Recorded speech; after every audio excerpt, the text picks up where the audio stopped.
शासन नायक चर्म तीर्थपति जिनेश्वर भगवंत श्रीमद महावीर स्वामी, उनके चरणों के अंदर वंदना करके उनके द्वारा भाषित ऐसे आगम सूत्र के ऊपर अपनी वाचना, ये वाचना ही कही जाती है। प्रवचन समझो तो प्रवचन, वाचना समझो तो वाचना। उसकी व्याख्या चल रही है भूमिका की। समवायंक सूत्र, कोई भी सूत्र के पहले भूमिका होती है। भूमिका के बिना शास्त्र के अंदर क्या कहा जाता है उसका ज्ञान विस्तृत रूप से होता नहीं है। और शास्त्र अध्ययन करने की योग्यता वगैरह उसके मापदंड निकालने के लिए, उसको समझने के लिए भूमिकाएं करी जाती है। भूमिका के अंतर्गत हमारा सब्जेक्ट चल रहा है, शास्त्र का अध्ययन करने से क्या लाभ मिलता है। जिन शासन के अंदर कोई ऐसा सूत्र नहीं है जिनके अध्ययन के द्वारा जो भी शिष्य वगैरह रहते, अध्ययन करने वाले रहते, उनको लाभ नहीं होता, ऐसा होता नहीं है। लाभ हो कि नहीं हो, शायद नुकसान तो नहीं करता है। क्या? हाँ, नुकसान तो नहीं करेगा। जितने भाव से वो अध्ययन करेगा उतने भाव से उसके लाभ को प्राप्त करेगा। बिना भाव से पढ़ा हुआ भी अट्टम पट्टम पे शिक्षियम न निरतियम, अट्टम पट्टम पभावेण खाइयम गुड़ तंडुलम, ऐसा एक बात आती है। एक चोर चोरी करता हुआ पकड़ा गया। उत्तरायण सूत्र के अंदर भी ये श्लोक बताया, अट्टम पट्टम पे शिखिज भाषिजा भाष्यम न निरतियम, ऐसा बताया गया। एक चोर कहीं पर भी चोरी करता हुआ पकड़ा गया, राजा ने उसको सूली पर चढ़ाने का आदेश कर दिया। सूली पे चढ़ा हुआ है, पूरे शरीर के अंदर सूली भोंकी गई हुई है, प्यास लगी है, पानी मांग रहा है। राजा के राज्य के अंदर कोई इसको पानी दे, वो भी सूली के दंड का भागी बनता है। वहां पर से करुणा भाव से युक्त ऐसे श्रेष्ठी श्रावक वहां से निकल रहे हैं। उन्होंने देखा बेचारा सूली पे लटका हुआ है, पानी मांग रहा है, अंतिम समय उसका। क्या? पानी मांग रहा है, अंतिम समय उसका चल रहा है। पानी मेरे पास है नहीं, मैं लेके आता हूं। उसके पहले उसको पानी के पहले कुछ अगले भव के अंदर जाने के लिए पाथे संबल में उसको दे के जाता हूं। उसको बोला तो नमोरी अंताणम बोल। क्या बोला उसको? जब तक मैं पानी लेके आता हूं तो नमोरी अंताणम का जाप कर। वो 2 बार बोला, भूल गया, मन में सोच रहा आणम ताणम कुछ भी न जानम श्रेष्ठी वाक्य प्रमाणम। क्या क्या जाप करने लगा? हाँ, आनम तानम कुछ भी न जानम श्रेष्ठी वाक्यम प्रमाणम। श्रेष्ठी का जो वाक्य है मुझे प्रमाण है, मुझे इसमें आनंद तानम में कुछ पता चलता नहीं। उसका वो जाप चालू हुआ, सेठ पानी लेकर आ दे, उसके पहले तो वो परलोक सिधार गया, देवलोक में चला गया। कहाँ गया? देवलोक में। क्या सीखा था? क्या सीखा उसने? मुझे कुछ पता नहीं है। सेठ ने बोला कोई तानम तानम बोल के तो गए, लेकिन क्या बोल गए पता नहीं। लेकिन जो सेठ ने बोला वो मुझे प्रमाण है। परुषण दरमियान अंतिम प्रवचन होता है बारसा सूत्र का, मूल से आपको सुनाया जाता है। क्या? कल्प सूत्र की 9वीं वाचना श्रावकों को अर्थ से दी जाती नहीं है। इसके बदले में पूरा बारसा सूत्र मूल से 1250, 1203 या 1253 गाथा है, पूरा आपको उस दिन सुनाया जाता है। पूरा प्राकृत अर्ध मागधी भाषा के अंदर आपको कुछ पता चलता नहीं। हमारे साहब ने क्या बोला कुछ पता चलेगा नहीं, मात्र उसके श्रवण का लाभ बताया, शुद्धि पूर्वक विधि पूर्वक। अगर बारसा सूत्र का श्रवण 21 बार लगातार जीव करता है तो 7वें भाव के अंदर मोक्ष निश्चित होता है। क्या पता चलता है इसके अंदर? शब्द मंत्र है, उसका प्रभाव है। एक बच्चा, बहुत सारे लोग, बारिश आ नहीं रही थी, बारिश नहीं आ रही थी, तो प्रार्थना करने के लिए मंदिर में इकट्ठे हुए लोग, भगवान को प्रार्थना करने के लिए। बच्चा छाता लेके गया साथ में। क्या लेके गया? हाँ, सब हंस रहे उसको देखकर। इधर तो धूम ताप पड़ रहा है, कहाँ बारिश आने वाली है। तो छाता लेके आए, बच्चे के ऊपर हंस रहा है, बच्चे ने मार्मिक जवाब दिया। अब भगवान के पास क्या लेने के लिए आए, क्या मांगने के लिए आए? भगवान के पास क्या मांगने के लिए आए? बारिश। अगर भगवान ने बारिश दे दी कि तो मैं भीग जाऊंगा ना, इसके लिए मैं छाता लेके आया हूं। उसको श्रद्धा है भगवान के ऊपर, मैं भगवान के पास मांगू और भगवान नहीं दे, ऐसा हो नहीं सकता। वो श्रद्धा के साथ गया, इसके लिए छाता लेके गया। जो दूसरे लोग गए थे उनको श्रद्धा नहीं थी, आएगा तो ठीक है, नहीं आएगा तो ठीक है, कोई भी अपना प्रोटेक्शन करके आए नहीं थे। बस यही सीखना है। कोई भी शब्द परमात्मा के द्वारा बोले गए, कोई भी शब्द अपने कान में पड़ गए, वो निस्तार करता ही करता है। एक एक अक्षर का ज्ञान भी काम का है। लेकिन आजकल क्या हो गया, कुछ नहीं, अपनी मर्जी से करते रहो, जो करना हो। भगवान ने बोला, हमको कहाँ पता चलता है? ना तो हम संस्कृत जानते, ना तो प्राकृत जानते, वो तो भाषी हो तो ने मुबारक के, हमको कुछ पता चलता नहीं है। आज महात्माओं ने वर्तमान समय के अंदर इन बाल जीवों के ऊपर उपकार करने के लिए संस्कृत प्राकृत भाषा को साइड में रखकर हिंदी गुजराती भाषा के अंदर उन ग्रंथों का अनुवाद किए, वो भी पढ़ने की है इच्छा हो रही है। अपनी लाइब्रेरी में जाओ, 50% पुस्तक आपको हिंदी गुजराती मिल जाएगी। कितने? हाँ। एक भी पुस्तक पढ़ने के लिए कोई लेने के लिए आता नहीं। ये पिछले 4 महीने से मैं यहाँ पर हूँ, मैंने तो एक भी पुण्यशाली तत्व रसिक को देखा नहीं जो लाइब्रेरी में आकर एक पुस्तक लेके गया हो पढ़ने के लिए। क्यों? रस नहीं है। और 4 महीना में एक भी भाग्यशाली ऐसा नहीं हुआ जिन्होंने एक दिन मोबाइल का त्याग किया हो। मिलेगा? तत्वज्ञान कहाँ मिलता है आज? आज तत्वज्ञान कहाँ मिलता है? मोबाइल में। मोबाइल में मिलता है ना तत्वज्ञान, यहाँ तो मिलता ही नहीं है। हमारे साथ तो बोल लेंगे, बोल लिया, प्रवचन दे रहे, सुन लिया, 1 घंटा सुन लिया, बस टाइम पास हो गया घर। और क्या? बाबा वाक्यम प्रमाणम, इतना भी कर लो ना तो भी काम हो जाए। क्या?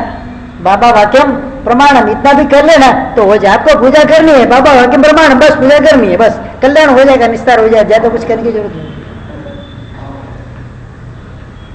यहाँ पर अपनी बात चल रही है, शास्त्रों का अध्ययन करने से जीव क्या क्या लाभ प्राप्त कर सकता है और क्यों करना, कैसे करना, वो तो बात मैंने बता दी आपको। करने से क्या क्या लाभ होता है, सबसे पहले बात बताते, इधर आगे की बात चल रही है अपन। उज्ज्वल ऐसी आत्म परिणति मिलती है, आत्मा का विकास होता है, आत्मा के अंदर रोए हुए कर्म बल का नाश होता है।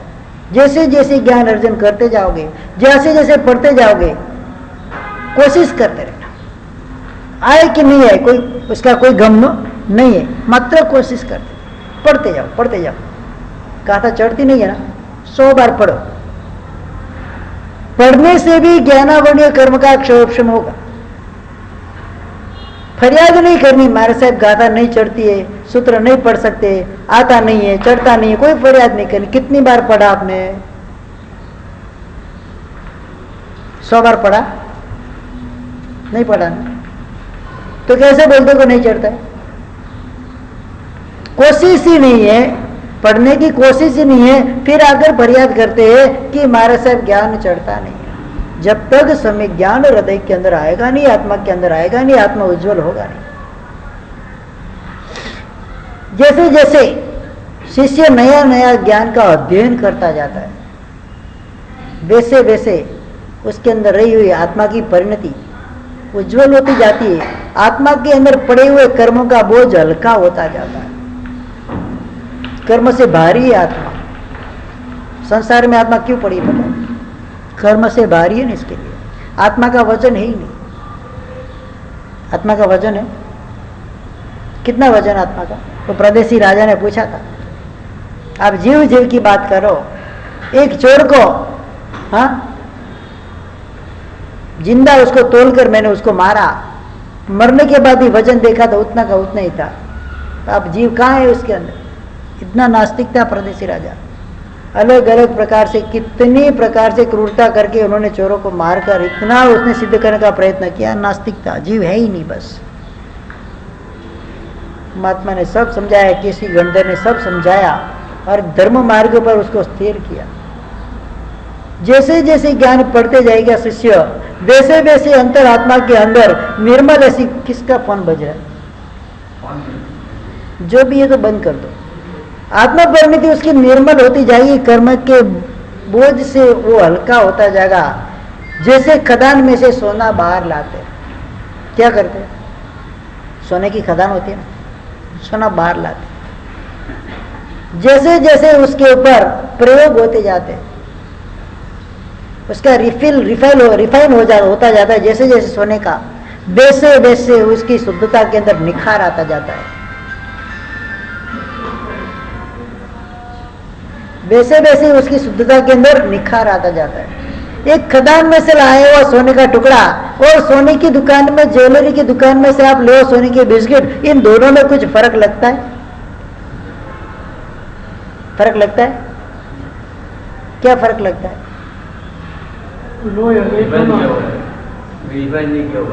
उसके साथ अनेक दूसरी चीजें, दूसरा कचरा भी, वो खदान में से आए हुए रफ जो सोना होता है उसके अंदर दूसरी भी चीजें आएगी साथ में।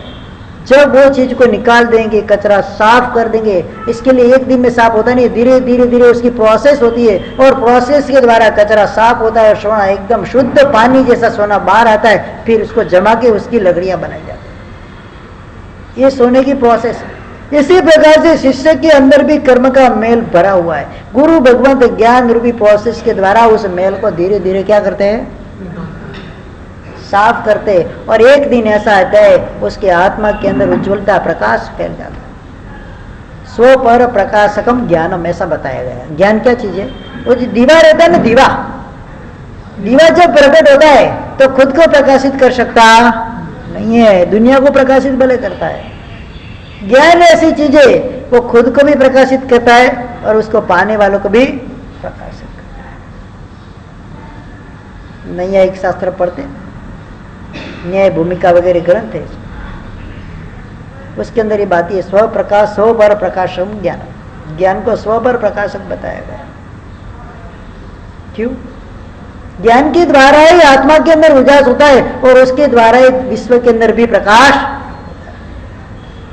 एक बार खाली आंख बंद करके कल्पना कर लो कि ये शास्त्र अगर परमात्मा के द्वारा बोले गए, गंधर्व भगवंत के द्वारा रचे गए और अनेक महापुरुषों के द्वारा उसको कंठस्थ किए गए शास्त्र यहाँ तक अगर नहीं पहुंचते तो आज इस विश्व की क्या हालत होती,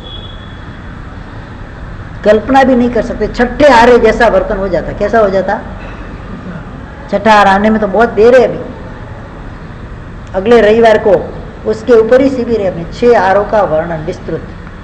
समझना है तो 9 बजे से 9:15 को शिविर चालू हो जाएगी, 11:15 तक 2 घंटे तक लगातार चलेगी। पूरा बोर्ड के ऊपर ड्रॉ करके सब बताऊंगा 6 आरे में क्या क्या है क्या नहीं है, पूरा विस्तृत जितना भी है इसके अंदर, जितना भी 2 घंटे में बोल सकूंगा इतना बोल के बताऊंगा।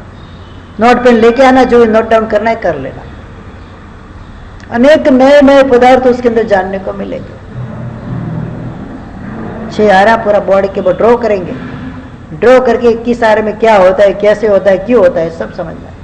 कैसे लोग वहां पर रहेंगे, कैसे जीव वहां पर रहेंगे, कैसे वहां पर वातावरण रहेगा, कैसा खान पान वहां पर रहता है, किस प्रकार से वो लोग रहते जीते, सब इसके अंदर आ जाए। कितने काल का वो रहता है, कब खत्म होता है, कब पूरा होता है, कौन से चौकड़ी में, कौन से नक्षत्र में खत्म होता है, कौन से नक्षत्र में हमारा पूरा होगा, सब बताए। एक एक चीज इसके अंदर आएगी। तो ये ज्ञान, विस्तृत ज्ञान को पाना है। अभी ऐसे ही समझना, मेरे को भोजन के हिसाब से मेरे को कराना नहीं है यहाँ पर कुछ भी। एक भी साईवात्सल्य इस चौमासे में मेरी ऐसी इच्छा है कि रखना नहीं है। क्या विजय भाई? नहीं रखना। संग साईवात्सल्य भी नहीं रखना है। मिठाई घर पे भेज दो बस, और कुछ नहीं। क्या जरूरत है? खाली साईवात्सल्य के अंदर खाने के लिए आना, बाकी चौमासे में कोई लेना देना नहीं। नहीं संघ के साथ इनको कोई लेना देना नहीं, नहीं प्रवचन में कोई लेना देना नहीं, कोई अनुष्ठान में लेना देना नहीं। खाली खाने का मौसम होता है तब आ जाने का, बस जीवनवार। ऐसा करना ही नहीं है। जो भी प्रॉपर व्यक्ति है, जिनको भी ज्ञान की भूख है, वो इधर आएंगे। भोजन की भूख है तो घर पे भी मिलता है, खा लेंगे, कोई टेंशन नहीं है। सुदेव, सुगुरु तथा सुधर्म, उनकी पहचान कौन कराएगा? सम्यक ज्ञान होगा तो ही कराएगा। बाकी जिसको भी चाहे गुरु मान लिया, पत्थर एटला पूजे देव, पत्थर एटला पूजे देव। दरियो देखी करे स्नान, पानी देखी सने करे स्नान, पत्थर एटला पूजे देव। अखा अखा कवि गुजराती में उसके छप्पे, छप्पा मतलब उसका पद आते थे, उसके अंदर बताया जितने पत्थर है उतने देव। कि उसको खुद को ज्ञान नहीं है कि देव क्या चीज है, गुरु क्या चीज है, धर्म क्या चीज है। सब कोई गुरु मान रहे, सब धर्म का स्वीकार। एक भाई मेरे पास आए, मारे साहब मैं तो सब धर्म को मानता हूँ,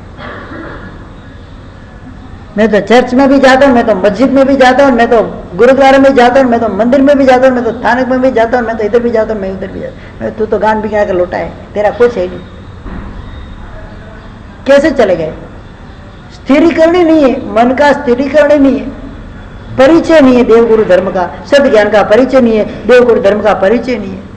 परिचय नहीं होगा तो उसके अंदर उसका स्वीकार कैसे हो? कौन से देव सदगुरु, कौन से देव सददेव है, कौन से गुरु सदगुरु है, कौन सा धर्म सदधर्म है, जानना तो पड़ेगा। कैसे जानेंगे? अपनी मर्जी से। किसी ने बोला इधर जाओ तो इधर गए, किसी ने बोला इधर जाओ तो इधर गए। वैल्यू क्या रही आपकी? सुलसा श्राविका का देखा ना दृष्टांत, पता है ना आपको? परमात्मा ने राजगुरी नगरी के अंदर देशना फरमा रहे थे, अंबड़ परिव्राजक परमात्मा की देशना में आया हुआ था। परमात्मा के आगे वंदन करके बोला, परमात्मा चंपा नगरी जा रहा हूं, कुछ कार्य सेवा फरमाइए। क्या बोल रहे हैं अंबड़? विद्याधर है, जबरदस्त विद्याओं का धनी है, वैकरी लब्धि वगैरह बहुत जबरदस्त विद्या उसके पास है। भगवान चंपा नगरी जा रहा हूं, कुछ प्रयोजन है तो फरमाइए। भगवान ने बोला जा सुलसा को धर्म लाभ देना। क्या बोला? क्या बोला? सुलसा को धर्म लाभ बोलना। हाँ, सुलसा श्राविका थी ना, कोई थी ना? हाँ, सुलसा श्राविका को धर्म लाभ। अरे इतने आपके श्रावक है, चंपा नगरी के सुश्रावक, आप 200 श्रावक के अंदर आते, आप उनको धर्म लाभ नहीं बोलते और उसको धर्म लाभ बोलते। अंबड़ भी तो बुद्धिशाली था, परमात्मा को मानने वाला था, परमात्मा के धर्म को मानने वाला था। ऐसे वैसे धर्म लाभ देगा नहीं, परीक्षा तो करेगा ही करेगा। सुलसा में ऐसा क्या है जो परमात्मा ने उसको स्पेशली धर्म लाभ भेजा है? आपको पता ना हो तो बोल दो। 30 साल केवली अवस्था में रहे हो, परमात्मा ने मात्र एक ही बार धर्म लाभ भेजा है, वो भी सुलसा। सोचो कैसी उसकी आत्मा परिणति होगी।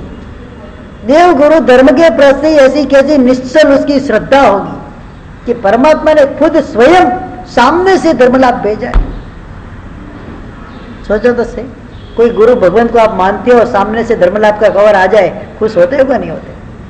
तो परमात्मा का धर्म लाभ आ जाए तो सिमंदर स्वामी महावीर क्षेत्र में इस देव को भेजे, चाह मोहन भाई को जाके धर्म लाभ देना, क्या हो जाए? हाँ? निश्चल श्रद्धा। वो अंबड़ परिव्राजक आया हुआ है, नगर के द्वार के ऊपर रुका हुआ है, पूर्व द्वार के अंदर ब्रह्मा का रूप करके बैठा है। नगरवासी में चर्चा होगी, आज तो साक्षात ब्रह्मा नगर के पूर्व द्वार के ऊपर पधारे, सब उनको वंदन करने के लिए जाते। सुलसा नहीं आई, क्या देख रहे? वो आए नहीं, दूसरे दिन शिव जी का रूप करके पश्चिम दरवाजे पर बैठ गया। सब लोग आ रहे हैं तो शिव जी साक्षात पधारे, कोई वो नहीं आई, बाकी सब आ गए। तीसरे दिन विष्णु का रूप करके बैठ गया उत्तर द्वार के ऊपर। सुलसा देखे, चौथे दिन जबरदस्त वैकरी लब्धि थी, समवर्षण की रचना हुई, 25वें तीर्थंकर पधारे। क्या बोले? पूरी आबी हूब जैसी भी परमात्मा की अद्दल अद्दल जैसा समवर्षण होता है, सेम टू सेम तीर्थंकर का रूप करके वो यहाँ पर बैठा है कि 25वें तीर्थंकर आए हुए। नमो ओरियंतन दिख ही नहीं सुलसा, कि हो ही नहीं सकते। इस अवसर भी निकाल में 24 ही तीर्थंकर होते एक काल के अंदर, और 24वें तीर्थंकर मेरे प्रभु महावीर राजगुरी नगरी के अंदर विराजमान है, और यहाँ आने की तो संभावना होती नहीं। 25वां तीर्थंकर तो होता ही नहीं। क्या 25वां तीर्थंकर होता ही नहीं है। अंबड़ परिव्राजक ने सुलसा के घर पे संदेश भेजा, परमात्मा महावीर चंपा नगरी के अंदर पधारे हुए। कुछ नमो रियंतानम, कुछ भी नहीं कि मारा गुरु मारा देव मारा आंगणे आवे, मेरे आंगणे में मेरे भगवान आए और मेरी रोम राजी विकसर नहीं है, हो ही नहीं सकता। मुझे पता नहीं चले, हो ही नहीं सकता। कितनी श्रद्धा होगी।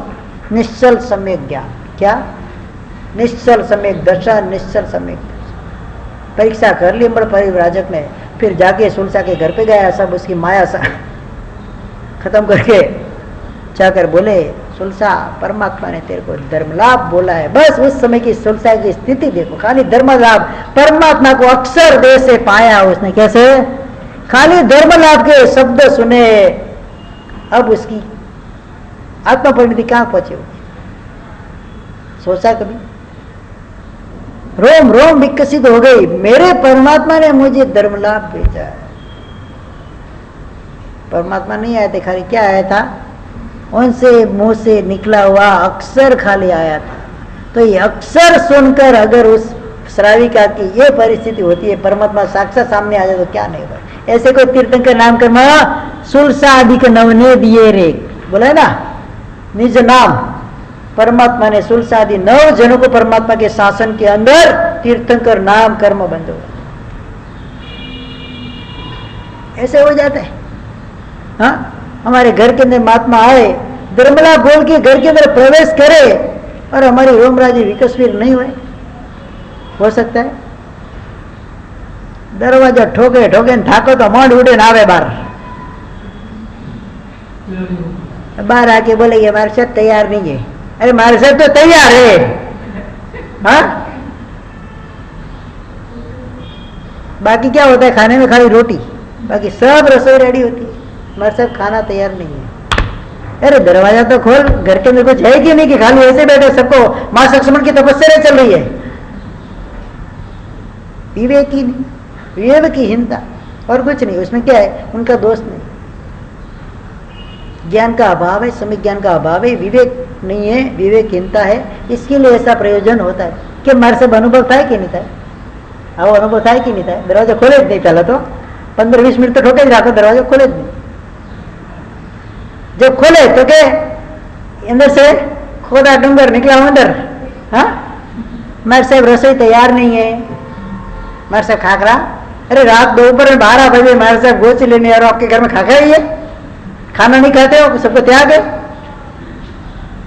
विवेक नहीं। पहले तो अंदर ले जाओ, गुरु भगवान तो कुछ भी खाओ, ऐसा जरूरी क्या गोची के लिए आए? कुछ दवाई का खाओ, कोई मसाले का खाओ, कुछ भी खप हो सकता है। दरवाजा तो खोलो कम से कम। भगवती सूत्र के अंदर बात बताई, अवंक उदारा। साहब का दरवाजा कैसा होता है? अवंक उदारा, मतलब खुला ही रहता है हमेशा। गोची का समय हुए किसी भी श्राव का दरवाजा बंद नहीं है। महाराज साहब को दरवाजा खोलने में भी दोष लगता है, उगाड़ कवाड़ उगाड़ना है। हमको रोज पगान सिंचाई के अंदर बोलना पड़ता है, तुम्हारे घर का दरवाजा खोला है या हम खुद खोले, हमको दोष लगता है। खुले ही रहते दरवाजे। पहले तो घर में दरवाजे थे ही नहीं, गांव में तो अभी है, तो ऐसा पैक रहता है, वो लास्ट रूम में रहते। बेल मारे तो बेल की आवाज ही नहीं जाए, बस इस तरह से रहते। कोई श्रावक साथ में आता है तो वो बेल मारता है कि हमारे से बिना बेल को दरवाजा खुलने वाला नहीं, आप कितना भी ठोक लो तो वो 2 मिनट खुलने वाला है। ऐसी परिस्थिति वर्तमान काल के अंदर हो गई। अमुक समय ऐसा होता है गोचरी का, वहां पर दरवाजा भले अटकाए के रखो, आवाज आपकी, महाराज साहब के धर्मलाभ की आवाज आपके कानों तक पहुंचे, इस तरह से दरवाजे की पोजीशन रखनी। सदगुरु का योग बार बार होता नहीं। अचानक ही गुरु भगवंत आपके घर पे आ जाते। ऐसे आते तो बोल के आते कि मैं आज आऊंगी, ऐसा बोल के आते नहीं, अचानक ही आ जाते। तो उस समय लाभ किसे वंचित रह जाओ, फिर आके माता और बासी दिया कोई लाभ नहीं, बोले मैं तो रो, मैं तो अपने आंसू आवे रे, करना आंसू मगर आंसू। हाँ, आंख में आंसू आते हैं ना तो ऐसी तैयारी हो ना कि बात ही छोड़ो आप। मारे से भले ने 1 महीने में एक बार आए, वीर प्रभु घरे आवे जीर्ण सेठ जी भावना भावे। 4 महीना से जीर्ण सेठ परमात्मा को विनंती करता था, परमात्मा पधारो घर के आंगन। 4 महीना कितना, और रोज की तैयारी, एक दिन भी तैयारी नहीं किया ऐसा नहीं। चौमासी पारणो आवे करी विनती निज घरे जावे, पिया पुत्र ने बात सुनावे प्रभु वीर घरे आवे। उभी शेरी जल छटकावे, मेवा मिठाई ना थाल भरावे, वीर प्रभु करे आवे। रोज की ये प्रवृत्ति उसकी, एक दिन की नहीं, रोज की। कैसी भावधारा में चढ़ा होगा, कैसी लय में चढ़ा होगा वो। परमात्मा गोचरी के लिए निकले, 4 मासी पारणा करने के बाद, 4 मासी का उपवास होने के बाद गोचरी के लिए निकले हुए परमात्मा, उसको तो अभी निश्चित है। मैं रोज विनती करता हूँ, आज तो मेरे घर परमात्मा जरूर आएंगे। इतना अंदर हर्ष उल्लास आनंद, ऐसी भावधारा में चढ़ा था। वहां पर देव दुंदुभी का नाद सुना, पंच दिव्य का घोषणा सुनी, धारा टूटी, सुरलोक अच्युते जावे। 12वें देवलोक तक उसकी सीमा रह गई। श्रावक की सीमा है ठरन, तो श्रावक की सीमा क्या है? श्रावक उत्कृष्ट से कहां जाएगा? 12वें देवलोक तक। वहां पर रुक गया। किसी ने प्रश्न किया, ये देव भी नाद नहीं सुनता, भगवान तो जीर्ण सेठ का क्या होता है, केवल ज्ञान हो जाता। क्या बोला? भगवान तो आए ही नहीं घर पे। आए थे वो तो अभिनव सृष्टि, कोई सृष्टि के घर पे परमात्मा का पारणा हो गया, उसकी ध्वनि सुनी, लय उसकी टूट गई, भाव धारा में चढ़ा था वो तो। बस भगवान आ रहे, भगवान आ रहे, भगवान आ रहे, बस भाव धारा में चढ़ा हुआ था। कहां तक पहुंच गया? थोड़ा टाइम बाकी। कितना? थोड़े टाइम पर धुंध भी नहीं सुनता तो क्या हो जाता? केवल ज्ञान की प्राप्ति हो जाती। सोचो भाव क्या काम करते। सदगुरु का योग, सदगुरु का संयोग ऐसे वैसे जीवों को मिलता नहीं है। महापुण्य का उदय होता है तब ये सददेव, सदगुरु, सदधर्म का उदय अपने जीवन में आता है, ऐसे आता नहीं है। इस हिसाब से इस भव के अंदर जो भव मिला है, मुझे इसी ज्ञान वगैरह ज्ञान दर्शन चारिता धर्म की साधना मुझे ऐसी करनी है कि भवांतर में जब तक मुझे केवल ज्ञान की प्राप्ति नहीं हुए तब तक ये स्वतः ज्ञान मेरे अंतर में से विलीन नहीं हो। परमार्थ है ज्ञान। क्या है? परमार्थ है। ज्ञान बिना पशु सारिका जानो इन्हें संसार। पशु में ज्ञान होता है? अरे हमसे भी ज्यादा ज्ञान होता है। संज्ञा ज्ञान, योग संज्ञा का ज्ञान होता है। कुत्ता भी जब अकाल पड़ने की अवसर आती है तो कुत्ता भी रोटी को छुपाता है, चींटियां भी कण को दबाती है जमीन के अंदर। उसको पता है अकाल आने वाला, हमको पता नहीं चला, उसको पता चल जाता है। संज्ञा ज्ञान है। पशु भी अपने संतानों को रक्षण देता है कि नहीं देता है? कोई उसके पास आए तो सामने बसने जाता है कि नहीं कुत्ता? नहीं, इधर नहीं आना, मेरे बच्चे इधर। उसके पास भी संज्ञा ज्ञान है। पंचेंद्रिय जीव, संगनी पंचेंद्रिय, बोल नहीं सकता है, बाकी सुन तो सकता है, समझ तो सकता है, सोच तो सकता है। तिर्यंच को भी सम्यक दर्शन की प्राप्ति होती है। सम्यक दर्शन की प्राप्ति कौन कौन कर सकता है? कौन सा जीव कर सकता है? पता है? हमारे सब कुछ पता है। सम्यक दर्शन की प्राप्ति के लिए मिनिमम क्वालिफिकेशन क्या चाहिए? हाँ, क्या चाहिए बोलो?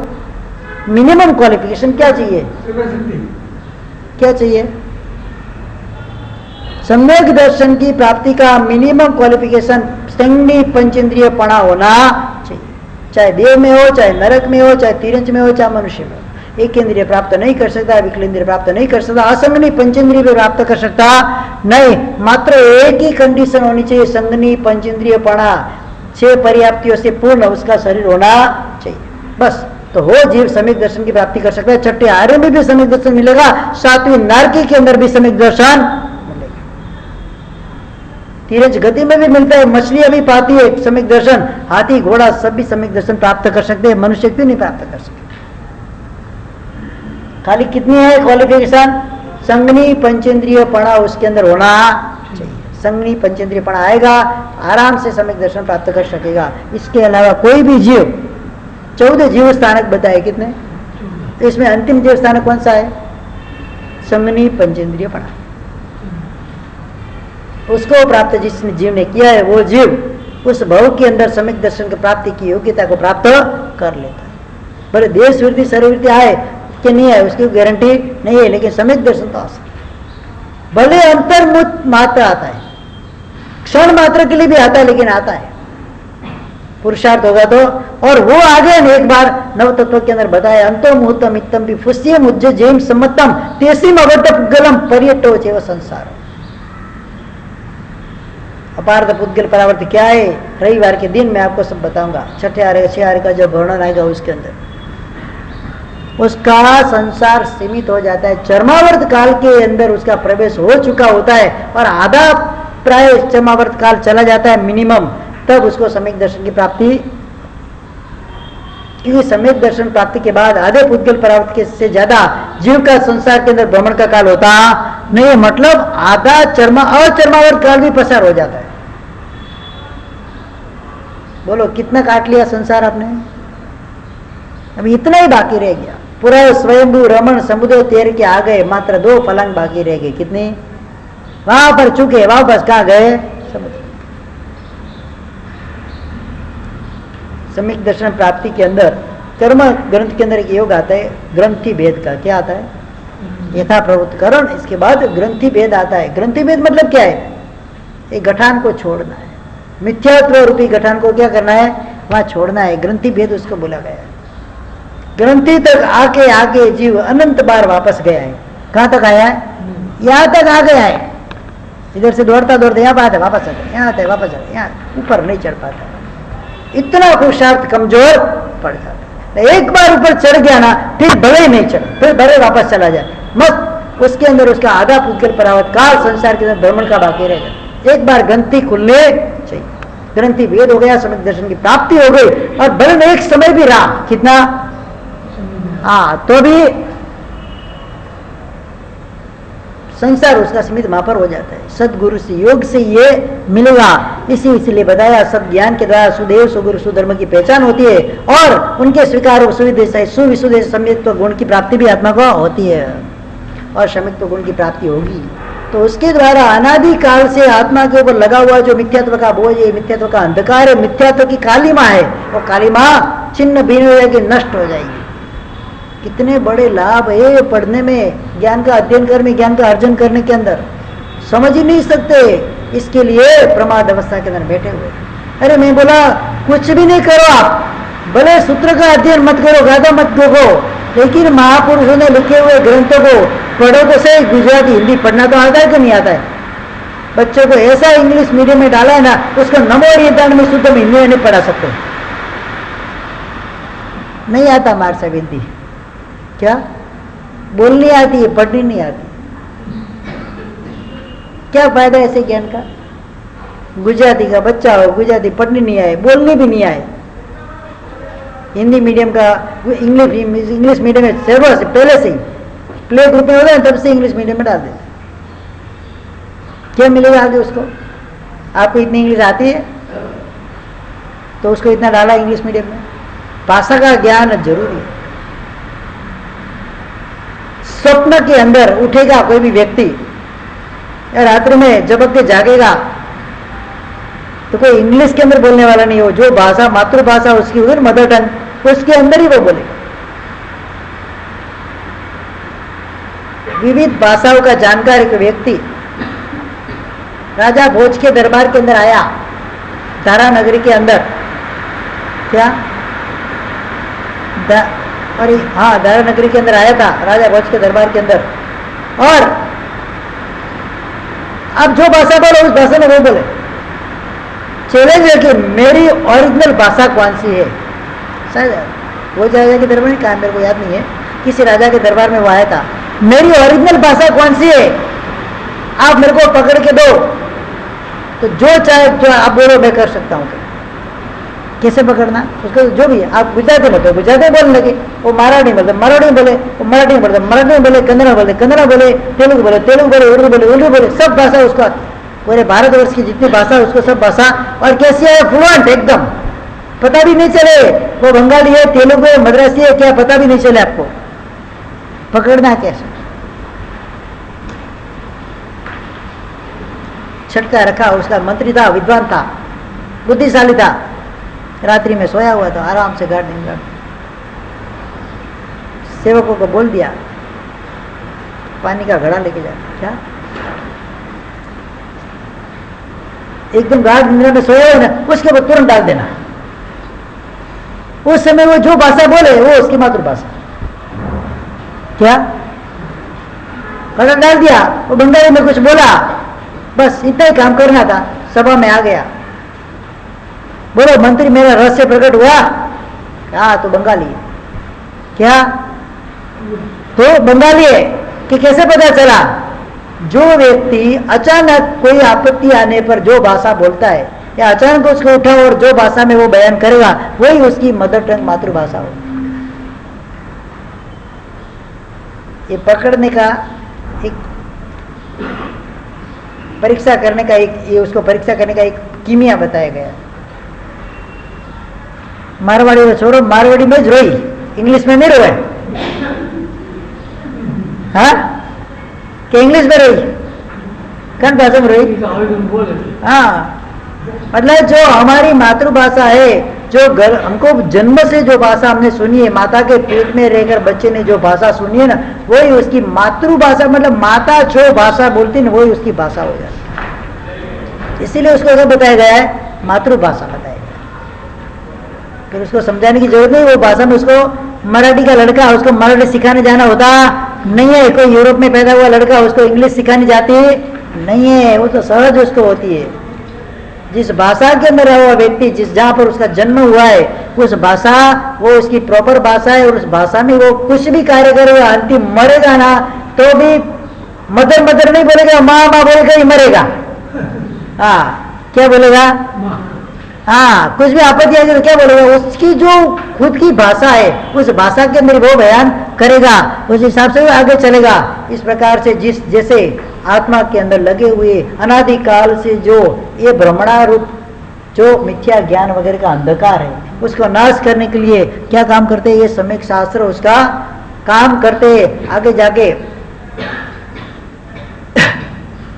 समय कैसे शास्त्रों का मनन मंथन चिंतन वगैरह हम करते हैं, उसके अंदर से निचोड़ निकालते। अभी तो कुछ है नहीं, पहले काल के अंदर ग्वालों के घर के अंदर दूध जमाया जाता था, दही बनाया जाता था। दही फिर वो कुंडी में डालकर उसका बिलोना करते थे। क्या करते थे? बिलोना करने पर जितना ज्यादा उसको रगड़ देते इतना मक्खन ज्यादा आता।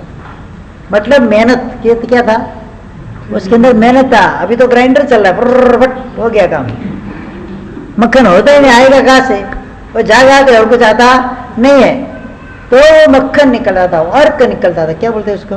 तो शास्त्रों का भी जिस जिस तरह से हम दोहन करते जाएंगे, उसका अध्ययन करते जाएंगे, अंदर से अनेक प्रकार के अर्क निकलेंगे, तत्व निकलेंगे। ऐसा जरूरी नहीं है ये सब मैं जो बोल रहा हूँ वो कोई सामायिक सूत्र के अंदर लिखा हुआ नहीं है, समझ लेना आप। ये अनुप्रेक्षा ज्ञान है। क्या है? इस प्रकार से हम आगे बढ़ सकते हैं। पॉइंट मैंने जो लिखे है ना, कोई उसके अंदर लिखा हुआ नहीं है, वो उधर तो सूत्र ही सीधा शुरुआत होता है, खाली थोड़ी मंगलिक भूमिका होती है, ज्यादा होता नहीं है। इतना लंबा चौड़ा कोई शास्त्रकार भगवान लिखते नहीं है। ये तो अनेक शास्त्रों के पढ़कर उसके अंदर जो जो भी मसाला है, मसाला नहीं जो भी ज्ञान है, उसके द्वारा जो एक ज्ञान एक शास्त्र के समन्वित करके उस शास्त्र का महत्व समझाने के लिए जो बताया जाता है, ये द्वार है। एक आगम सूत्र पढ़ने के लिए सबसे पहला आगम पढ़ना है अनुयोग द्वार। क्या पढ़ना है? इसी हिसाब से द्रव्य अनुयोग, क्षेत्रानुयोग, कालानुयोग, सब अनुयोग को जानना है तो अनुयोग द्वार सूत्र पढ़ने के बाद ही वो जान सकते कि है क्या है, उसके अंदर प्रवेश करने की चाबी है अनुयोग द्वार। यानी कि आगम सूत्र के अंदर, आगम रूपी समुद्र के अंदर प्रवेश करने के लिए जो प्रवेश द्वार है उसका नाम क्या है? अनुयोग द्वार है। गहन आगम शास्त्र कैसा है? आप समुद्र के अंदर जाओगे, कहाँ तक जाओगे? उतरते जाओ उतरते जाओ उतरते जाओ, रत्न पाना है। कहाँ मिलेगा? तल पे मिलेगा कि ऊपर मिलेगा? पानी की सपाटी पे मिलेगा। रत्न कहाँ मिलेगा? समुद्र के अंदर रत्न कहाँ मिलेगा? कहाँ मिलने वाला है? आपके घर में आए चोर चोरी करने के लिए तो गहने कहाँ मिले? हाँ शोकेस में मिले। बाहर सबसे पहले दरवाजे के पास जो शोकेस होता है जूते का, उसके अंदर रत्न के आपके धागे आभूषण की पोटली मिले क्या? उसको ढूंढते ढूंढते नाक पे दम आ जाए, बाद में मिले। तो ये आगम शास्त्र जो है उसके अंदर जो कहा गया पदार्थ है वो सब रत्न के समान। गहन समुद्र के अंदर डुबकी मारो तो ही ये रत्न मिले। उपाधि यशो जी महाराज द्वादश द्वात्रिशा का नाम के ग्रंथ के अंदर अंतिम श्लोक के अंदर बता रहे, शास्त्रम सारम एतद मया लब्धम सुताब्दिर अवगानात् भक्तिर भागवती बीजम परमानंद संपदम। स्रोत रूपी समुद्र के अंदर मैंने पूरी डुबकी लगाई है, मुझे एक ही सार मिला है। क्या मिला है? सारे शास्त्रों का सार क्या है?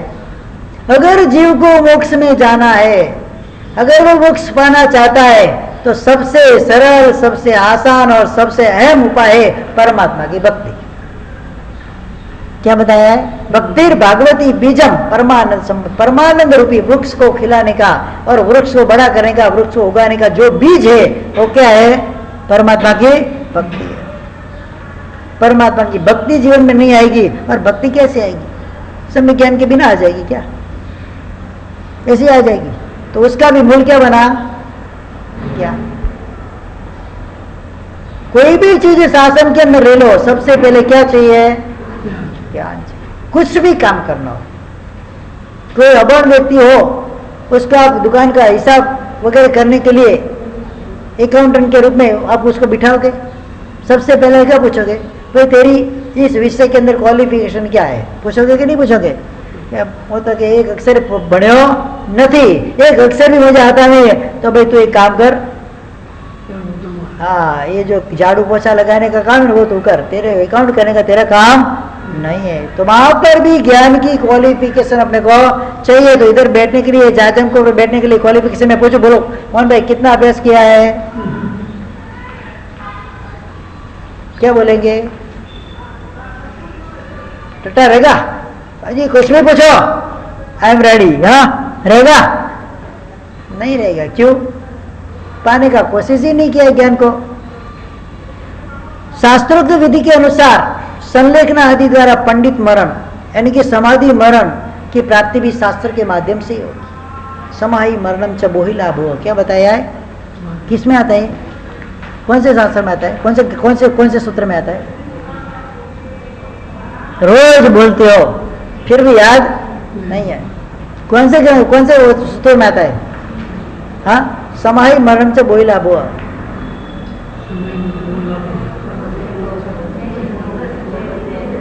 जय मेरे माता।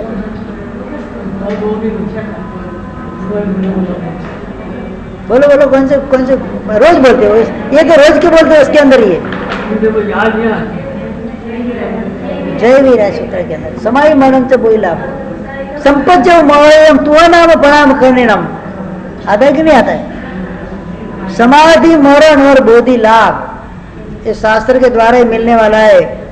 भूतकाल के अंदर जिन जिन आत्माओं ने अपने अंतिम समय के अंदर संलेखना आदि करके अपनी आत्मा का निस्तार किया है, अपने आत्मा को हल्का करके या तो केवल ज्ञान की प्राप्ति की है या तो फिर केवल ज्ञान के करीब पहुंचे हैं, तो इसके लिए उन्होंने क्या किया है? सबसे पहले शास्त्रों का दोहन किया है, अध्ययन किया, उसको अंदर समाया है और उसके माध्यम से जो जो विधि बताई गई है कि अंतिम समय के अंदर श्रवण भगवंत को क्या क्या क्रिया करनी चाहिए। 12 साल की उत्कृष्ट संलेखना होती। कितनी?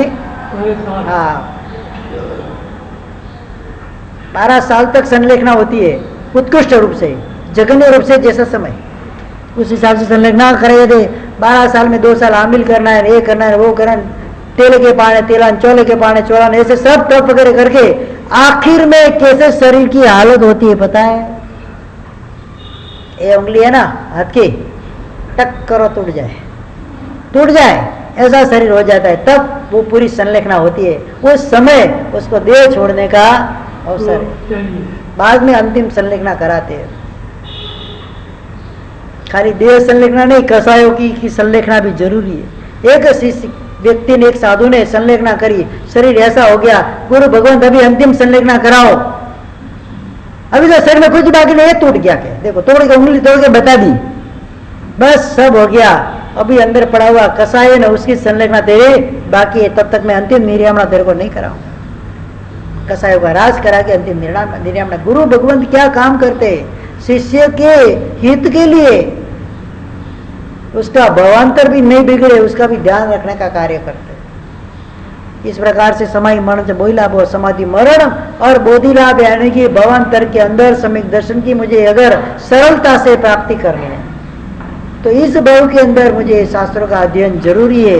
और शास्त्रों का यदि इस भाव के अंदर सम्यक रूप से अगर अध्ययन किया जाएगा, सम्यक रूप से उसको पढ़ेंगे, उसको बचाएंगे, उसको अंदर समाएंगे, तो निश्चय से अगले भाव के अंदर आपको सम्यक दर्शन की प्राप्ति होगी और कोई गुरु का संयोग पाकर समाधि मरण वगैरह की प्राप्ति भी हो जाएगी। ज्ञान वर्ण दर्शनावरण वेदनीय नहीं, ज्ञानावरणी दर्शनावरणी मोहनी और अंतराय, ये 4 घाती कर्म बताए। कौन से 4 घाती कर्म कौन से? ज्ञानावर्णीय, दर्शनावर्णीय, मोहनीय और अंतराय। 12वां गुण स्थानक जीव खत्म कर देता है। उस समय के अंदर शुक्ल ध्यान के मध्य भाग में प्रवेश किया हुआ वो जीव 4 घाती कर्मों का वहां पर क्षय करता है, संपूर्ण क्षय करता है और केवल ज्ञान, दिव्य केवल ज्ञान की वो प्राप्ति करता है। कौन से? ज्ञानावर्णीय, दर्शनावर्णीय, मोहनीय और अंतराय। 4 घाती कर्म का क्षय करके वो केवल ज्ञान, केवल दर्शन की प्राप्ति करता है। लोकालोक के भाव को जानता है, लोकालोक के भाव को देखता है। ऐसी अवस्था को 12वें गुण स्थान के अंदर जो मध्य भाग के अंदर प्रवेश करता है जीव, तब ये प्राप्त करता है 4 प्रकार के। वहां पर ध्यान बताए गए, शुक्ल ध्यान के 4 प्रकार है। कितने? उसमें से दूसरा प्रकार जब पूरा हो जाता है उसके बाद केवल ज्ञान की प्राप्ति होती है। इस प्रकार से आगे बढ़ा हुआ जीव 4 प्रकार का कर्मों का क्षय करके निर्मल ऐसे केवल ज्ञान वगैरह की प्राप्ति भवांतर के अंदर करता है। अनंत चतुष्क, इसके बाद 4 अघाती कर्म जो बाकी रह गए केवल ज्ञान पाने के बाद, जितना भी संसार में उसका रहने का है, आयुष्य जितना है, तो आयुष्य, नाम, गोत्र और वेदनीय, इन 4 कर्म की स्थिति समान करके 4 कर्मों का संपूर्ण क्षय करके 14वें गुण स्थानक के अंत समय के अंदर 11 या 12 प्रकृति का एक साथ में एक समय में क्षय करके एक ही समय के अंदर, उसी समय के अंदर सिद्ध शिला के ऊपर 14 राजलोक ऊपर, 7 राजलोक ऊपर है सिद्ध शिला है, वहां पर आत्मा जाकर स्थिर हो जाएगी अनंत काल के लिए। फिर उधर से उसको हिलना नहीं है। ये सब क्रिया कराने के अंदर अगर किसी की चीज की मुख्य भूमिका है तो शास्त्रों का सांगोपांग अध्ययन करे, अध्ययन करने के बाद उसको समझे, समझकर आत्मा के अंदर से कर्म का मल नाश करे, नाश करके आगे बढ़ती आत्मा और निर्मल पवित्र होकर अनंत चतुष्ट के साथ वो सिद्ध गति के अंदर विराजमान हो जाती है। अनंत काल फिर सदा स्थित उधर उसको रहना है।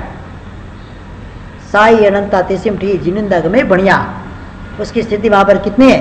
सादी अनंत काल तक उसकी स्थिति वहां पर रहेगी आत्मा की। बस वही आत्मा का स्वरूप जो मूल स्वरूप है उसको प्राप्त करने के लिए सम्यक ज्ञान के अंदर हमको आगे बढ़ना है। टाइम 10:30 हो गया फिक्स? क्या गया? 10:35। हाँ बस, तो 9:35 को चालू हुआ, 10:35 हो गया। आगे हम उसकी अभी धीरे धीरे उसका विषय आता जाएगा, आगे हम लेते जाएंगे। अभी एक चीज और बाकी है, 10 मिनट का चरित्र। मणिरथ, राजा मणिरथ, सुदर्शन नगरी का राजा मणिरथ, उसके भाई की पत्नी मदन रेखा उसके रूप में मोहित हो गया। अलग अलग प्रकार से उसको लुभाने के लिए अलग अलग प्रकार से भेंट सौगात वगैरह भेज रहा है, कोई भी गिफ्ट वगैरह भेज रहा है। मदन रेखा भी उसका स्वीकार कर रही है, वो भेज रहा है, दूसरे आशय से वो स्वीकार कर रही है, दूसरे आशय से। मणिरथ मेरे पिता तुल्य है, पिता अपनी बेटी को दे, इसमें क्या नवाई की बात है? उस भाव से, निर्मल भाव से, पवित्र भाव से मदन रेखा उसका स्वीकार कर रही है। वहां पर मणिरथ ऐसा समझ रहा है कि मदन रेखा मेरी दी गई चीज को स्वीकार करती है, मतलब वो मुझे मानती है। एक चेष्टा उसने वहां पर कर दी, एक दासी को वहां पर भेजा कि मणिरथ ने तेरे लिए ये संदेश भेजा है कि मदन रेखा तो युग भाव को छोड़कर मणिरथ की प्रिया बन जा, राजा की रानी बन जाएगी और उसके साथ ही तेरा निर्वाह होगा, ऐसा मणिरथ ने कहन भेजा है। मैंने मणिरथ ने ऐसा कहलवाया है। ये सुना मदन रेखा ने पांव तले से धरते खिसक गई। क्या बोल रहे? जहां पर उसको उस वडील के ऊपर इतना आदर भाव था, बहुमान भाव था, अब उसके मन की स्थिति देखो आप। निर्लज्ज, पापी, अधम, तू तो राजा कहलाने की भी लायक, राजा अधम, तू तो राजा कहलाने की भी लायक नहीं है। शर्म नहीं आई तेरे को उसको के? किसको? बेटी तुले ऐसी मदन रेखा के ऊपर ऐसी बुरी नजर डाल रहा है। भयंकर कोटि के कोपावेश में मदन रेखा वहां पर आ जाती है। दासी को कहने का न कहने का सब सुना देती। दासी भी जाकर मणिरथ को ये सब बोलते कि ऐसा ऐसा उधर से रिस्पॉन्स मेरे को आया है। जैसे जैसे ऐसे कहा जाता है, कोई व्यक्ति अपने को कोई कार्य के लिए ना बोलती है ना, तो उस कार्य को करने की हमारी जो तीव्रता और बढ़ जाती है, चेष्टा हमारी और बढ़ जाती है। कैसे उस चीज को मैं पाऊं? नहीं मिलती है ना, उस चीज के पीछे दौड़ कितनी पड़ रहती है हमारी, आगे के आगे दौड़ते हम। नहीं, कैसे भी करके उस चीज को मुझे पाना है, बस उसके मन के अंदर लगन लग गई है। कैसे भी करके मदन रेखा को मेरे को अपने करना है। कैसे आगे वो करता है, आगे अपन देखेंगे इस रविवार के